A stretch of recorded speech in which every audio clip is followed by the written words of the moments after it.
Well, I have a human services background, but I've noticed more and more that I really enjoy working with seniors.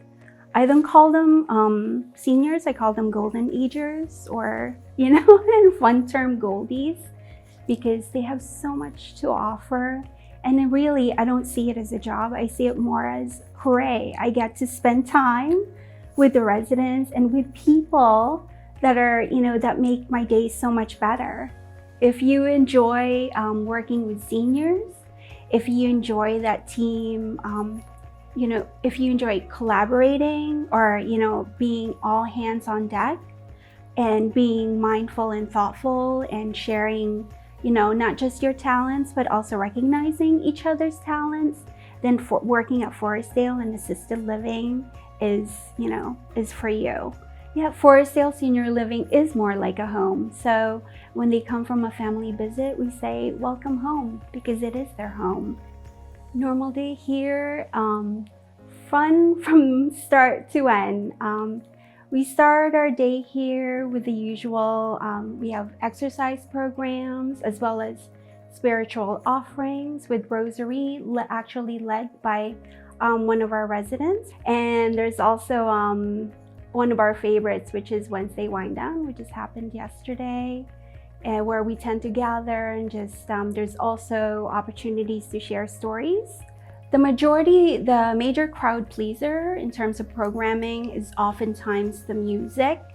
There are individuals that will go to the more robust or high energy music, but we also have, thanks to our terrific piano room and a grand piano, we also invite classical musicians such as Mark West for those that have a preference or an affinity for the more for classical music. Compass residents, they have great dancers at Compass. We have, if it's okay to mention her name, we have Peg. She's guaranteed to request. There's a terrific song which I'm grateful to all the musicians that know it. I'll play for her every single time, which is Peg of My Heart. And that's our cue to get up and invite her to dance. And that's, again, that's part of the fun of being here, is just, those tailored or just those unique experiences that can only be done or can only be with that specific resident. We have, for example, the Latin workouts. I wanted to add, to introduce certain types of music here, but also certain styles of workouts, a little bit more high energy.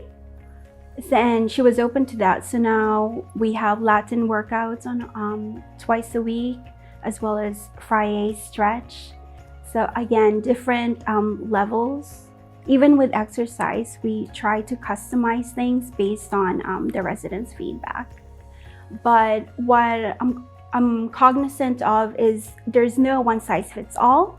So we tend to customize our programming. Some truly enjoy, yes, music is often a crowd pleaser, but we also address spiritual needs. So Virginia often leads the rosary, and we also invite Pastor Emily was just here yesterday, and Chaplain Tom is terrific, and grateful to him because he keeps us grounded and very mindful. So it might be a quieter activity, but it's appreciated on another level. Oh, may I just say another benefit of being here at Forestdale is the great food. Lisa, she spoils us, and some of the residents even complain that they tend to gain weight here because the food is so good.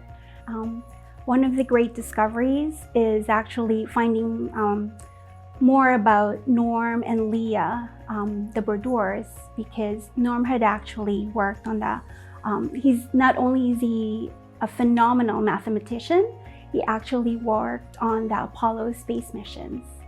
So, which is terrific. And it's just, he's so humble too about it. And you wouldn't have known, or I wouldn't have known, unless, we had that interaction. So I'm really grateful to him for sharing that. It's just those little treasures that you tend to discover once you're able to spend more time with them. So, and that's why I love this job. That's another, grab your passport is certainly a favorite, because we tend not to have those offerings here. So we just had, people are actually looking forward to, this month we're featuring India. And come to find out, we have residents who travel to India. And so now they're sharing their ideas. It's like, oh, are you going to have, like gulab jamun? Are you going to have, chicken tikka masala? Grab your passport. It's a terrific way just to travel the world in a non-linear manner, or just in a different way, unconventional way. But it's also a chance for the people that have traveled there or have been to those countries to again reminisce and share their stories. So, and if they haven't, it's a perfect way to learn about that. Well, the Grab Your Passport program is one where every month they select a different country or different area of the world, and they focus in on it for the entire month. And they do some history and geography programming during the month. They have they sample the food of the country. They talk a little bit about the culture and how it works. And what I've done is I've done some extensive traveling around the world, and I try to fit in each month with a slide presentation and a historical background of different places. This month is India, and I've been to India, and so I'll be next Tuesday I'll be here with my slides, my pictures from India, and talk a little bit about what India is all about. And the rest of the month they'll learn about the food, although I'll bet it won't be as spicy as they normally get in India. Well, it's an academic type of program, and I think that's really good. It's great to have arts and crafts and knitting, but to have mental stimulation in the sense of learning and being able to learn about what's going on in the world and what places are like in the world, I think is really important. Even though a number of residents have traveled, there are a number of residents who have not traveled. So I find when they come to my program each month, they really come to learn, and they ask questions. They want to delve into the culture of a different place. And it's very stimulating for me as a teacher. I really enjoy it because I never have to discipline any of them. I am part of the ambassador program. It's wonderful. It's a program that all of us ambassadors welcome new people to the community and introduce them to everybody as they come into the dining room, and make sure that they're comfortable and happy and they don't need anything, and they can find their rooms, and they can find the dining room, and they can find anything else here. Well, I like it because it's just what it's designed to do.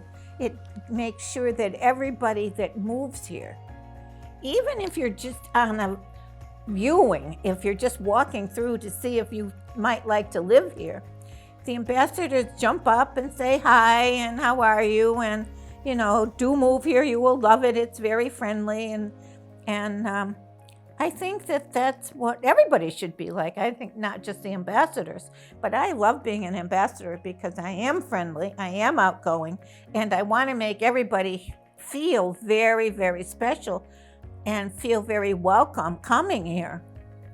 My oldest son, Eli, and I started looking around for different facilities. And we saw quite a few. And when we came to this one, and that was Eli's looking around and seeing, we stepped in and the atmosphere was nice. And then the delightful Terry came to meet us and gave us a whole tour and rooms and so forth. And we were sold that this is the place. But Terry definitely helped the situation. She's a people person, and she didn't try to oversell anything. She just, was very kind and showed the whole place and everything. And any questions, she was very happy to explain things. And Eli and I talked about it, and we decided this was the place. Fred was in the last rehab before coming here. And the idea of moving him from there to here was huge. There was so much legality, paperwork, and God knows what involved with that. And I had no idea at all. And Terry, lovely Terry, said to me, "Would you like me to come to the place and help?" I said, "Would you ever?" "Absolutely." So we did. She came and picked me up at my house because I don't drive. I made a little lunch for the two of us. And off we went to Gloucester. And boy, was I happy she came. She was so impressive. She had a notebook. She looked the part. And she helped with all that paperwork, that is necessary. And one of them said, "Is she your lawyer?" I said, "No, but she could be, couldn't she?" She was wonderful. She did it all. I would have been, forget it. I wouldn't know what to do. So I'm more than grateful. Yes, she's great. My husband was a very famous musician here in Boston, being the drummer of the Boston Pops for 36 years. And, Fred was music. Whenever they had some music event or a theatrical event, they wanted him to critique the event. And I think that helped smooth things over for him. He had a job, and that really helped a lot. Yes, Fred received the Lifetime Achievement Award that Denise put together, a wonderful event of all his past musical events and the many phases of his work here in Boston as a musician, as a contractor, as a teacher, as a music contractor. So there were at least 4 phases of him. And he had a tremendous event with great food and great musicians that came to honor him and tell stories, and including his teachers, and not his teachers, his student who flew here from London, which I thought was very nice. Yes, anytime you have meaning in your job or your home or life itself is a good thing, right? So, yeah, it was very good. We have a resident, she has a little bit of dementia going on, but somehow when you go to her room in the morning, and it's like, I'm like, "Good morning, Udini," and she would be like laughing, and she's like, "Oh, you make my day." The little thing, a little glass of water, a little braid in the hair, a little fold of the clothes, and they're so appreciative because it's like, it's their home and you have to treat them like their home. So a little love and kindness goes a long way. I have a resident, I was diagnosed with leukemia, and she has a granddaughter that is diagnosed with leukemia. And when she told me, it's like I could tell her my experience and what I went through.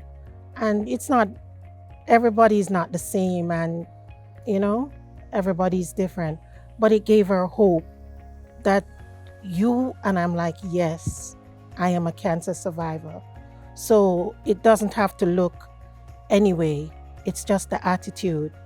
And shared experience goes a long way. Another thing, the little names I call them. I go to 123. I'm like, Prince Charming, I'm here to get you. And his wife loves that. And I would brush his hair and I'd be like, my Prince Charming has to look right when he's leaving his apartment, and little things to make them laugh, because you don't know what kind of day they're having when you go into their apartment. And if you go in with a positive attitude, you get a positive response. And another resident, she's born 6/16. My son was born 6/16. So every time I see her, I'm like, hi, Evelyn, 6/16. And then she would say her year. And then I would say my son's year. And, just little things like that. Just walking into the room, you just don't go in and give medication or give someone a shower. You have to just go in and make them feel like you care. Definitely care. I have another resident, they're fairly new, and the wife was taking care of the husband all along. And now that we're helping, she feels like we're taking away what she does for her husband. And I said to her, no, we're not taking, we're only helping. Let me do this part. And then I would give him the shower, and then I said, dry him down and get him dressed and let her step in and take over. And her son came to me and said, oh my God, thank you. Thank you. And I said, you're welcome. You just have to recognize little things and just step back or step up. And it made her feel good. So each time I go in, I would be like, let me do my part, and then you can continue. So I still give her a sense of purpose. When I go to Compass in the morning, I would bring down my resident, and they're sitting at the table, and I would go and I would kiss each and every one on the head and call them by their name and their dementia, Alzheimer's, and they're amazed. Oh my goodness, she knows everybody's name. I said, yes, that's my job. You have some people you cannot go near them, you can't kiss. You just have to like, hi, good morning, and they'll accept that. But it's just, as I said, it's a place to be. Caring for people is different from working in a store where you put a shirt on the hanger and hang it up. It cannot tell you thank you. But you give someone a glass of water and they say thank you. It's overwhelming. So no matter what's going on, once you get in here, people's business. If I'm not here for 2 days, everybody's like, what happened to Diane? Oh, I was on vacation, They miss you and you miss them. So it's a small place, but we have big hearts.